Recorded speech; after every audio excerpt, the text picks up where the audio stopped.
What's up, YouTube? I just wanted to give you guys a look at the new drone I got. This is a FreeX drone from freexgroup.com. This particular model is the FreeX MCFX-01. So the model I bought came with the gimbal, which is the part that holds the GoPro level. So some models, of the FreeX MCFX-01, they do not come with the gimbal. I did get mine. It was a great deal. I believe I paid about $220 on sale at gearbest.com, and that was for the drone and the gimbal and the transmitter and the power charger here and one battery. So pretty much everything to the left of the transmitter here came in the package from FreeX. The display here I've actually just got today. I got that in the mail. I ordered that separately from GearBest along with the mount. So that came together in a little kit with the transmitter. And then today in the mail I also got this little FPV camera. This is the FPV AIO Cam JF-01. And I also got a little battery kit off of Amazon to help power the FPV camera. So this is the JJRC 150 milliamp battery packs.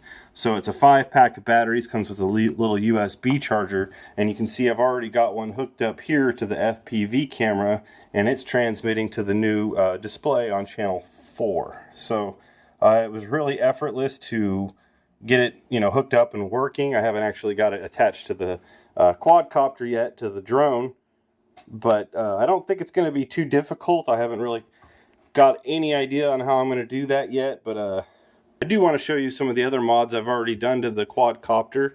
You can see here I've got some spare props. These are actually off of a DJI Phantom, and so these fit perfectly onto the FreeX drone. They're the same thread and they're the self-tightening type, so those fit perfectly, and they actually seem to work a little bit better. The quad seems to lift a lot faster, although it is having trouble with the leveling. I think I need to maybe do a calibration on it again. To go with this mini FPV camera, I got an FPV LCD display that mounts directly to the transmitter. I had to make the size of the hole just a little bit larger so that it would attach to the transmitter, but that wasn't hard to do. I just put the piece in a vise and then used the drill to wallow it out a little bit larger. You can see there's relatively very low lag. It's almost instant. So as opposed to the feed that comes out of the GoPro to the app, it was just slightly delayed, enough to where you would run into something if you were moving fast. This gives me a real-time feed directly from the camera, which I'll have mounted somewhere. I haven't decided exactly where I'll mount it. Probably somewhere down here or maybe in the front here. But I'll have that little camera mounted to the front. In the next video I'll show you how I do it, and I'll be able to watch where the GoPro, I'll be able to watch where the drone is heading on the heads-up display. Some other cool features about the heads-up display: it does have a timer at the top, so you know how long you've been running. Has a little bit of a has a little battery display over here, so you know how much power the screen has, because it's just running off of an internal battery. It has a volume here. There's actually no sound with the camera that I bought, but it does have a volume display there. This is just the mute button. If you turn that on, you get just static, which is what it was when I first turned the TV on. It was just searching, showing static. So it sets itself up automatically. It goes into a scan mode until it figures out which channel it's transmitting on. Obviously, if there's multiple cameras, it'll pick up multiple signals. But for this, since there was only one nearby camera, it just picked up that camera and flipped right to the right channel. If I wanted to change the channel on the camera, going real close here, you can see a little light there, and I'm not sure if you can see, but the light actually has little numbers next to it inside. And if you push this little tiny button that's right on the side there, it'll flip from which channel you want to use. So if you have multiple quadcopters or multiple cameras, you can just really easily select which channel you want, either with the heads-up display or on the camera side. Just want to do a little test here with this FPV camera, the FPV AIO JF01 camera that I ordered to add to my drone so I can have some first-person view video on my transmitter while I'm flying. And then I'm going to pair that up with this LCD that I got, and this is a 4-inch little Pilot LCD with a built-in battery and a built-in transmitter, and then it came with the mushroom antenna. So I'm going to power up the FPV camera, and I'm going to power up the LCD monitor, and I'm going to time it and see how long it'll go on a single charge with these JJRC 150 milliamp 3.7 volt 30C batteries.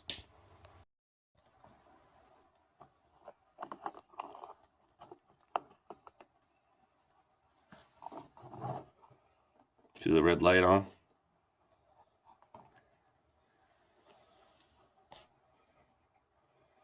Cool, it's working.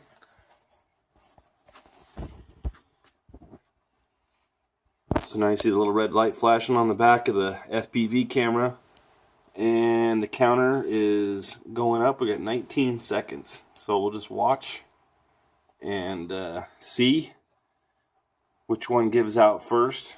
This one is almost on a full charge. I was using it earlier, so it's got a couple of minutes I've used it, but this one is a fresh brand new battery, so we'll see what happens.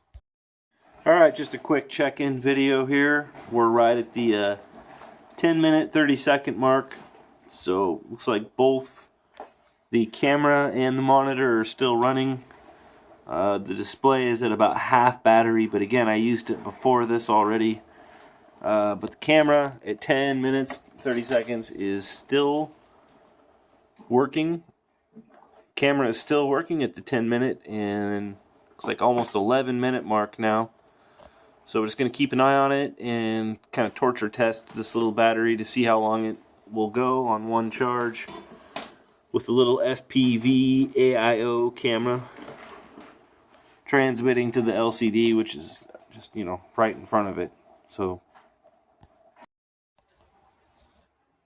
okay, so we just passed the 15-minute mark, and you can see the light is still flashing, and the feed is still good from the camera.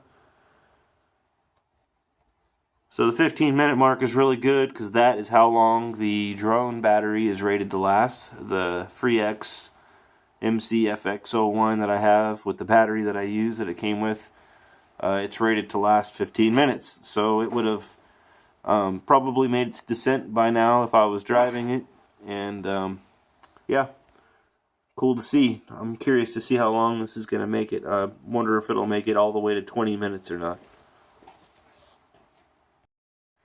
Alright, we just passed 20 minutes. So we've got 20 minutes on a single charge. And just going to keep watching it here.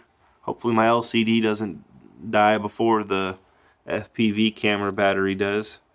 But you can see it's definitely still got the red light there in the back. And it is definitely still transmitting to the monitor there. Alright, 26 minutes in, 27 minutes in on a single charge with the little mini cam here. 27 minutes. And it looks like at 30 minutes, almost exactly, we have lost our signal, and the light is off, camera has died.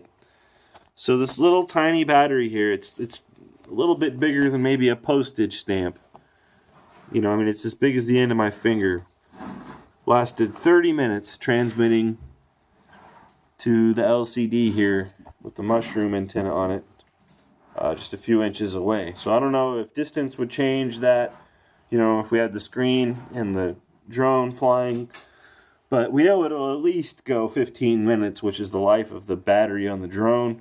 And maybe do 2 flights in a row before I have to change out the FPV camera. If we're going to run, you know, say the first battery on the drone, put another battery in the drone, we might not have to change this out every single time. We could, just to be safe, since I've got 5 of them, but we know that now that, you know, it'll run off of a charge, one single charge for 30 minutes. This is a spare battery I picked up. It's the same milliamp hour, a 3000 milliamp hour, as the battery that it came with. But the battery it came with says specifically on there not to charge it at any more than 1 amp. So if you read right on here, it says, you know, no more than 1 amp on the charger. Whereas this one, you can charge at 6 amps. So it charges much faster on a nicer charger. The charger it came with only has the options for 1, 2, and 3 amps. So you'll need a nicer charger if you want to take advantage of charging this at the full rate, at the full speed, like at the Crazy D's amp that I used last time in the last video. So this is the amp, this is the charger that comes with it. This is the replacement battery that I bought so I could have a spare battery in addition to the one that it came with, since this one takes so darn long to charge. I plan on getting a better charger than this one here that'll charge one of these batteries faster. This battery barely fits in the bay. It has to fit inside of here. I'll show you the back where it goes inside. You know, so this flips down and the battery goes up inside there. And so it's actually just barely narrow enough to fit in there.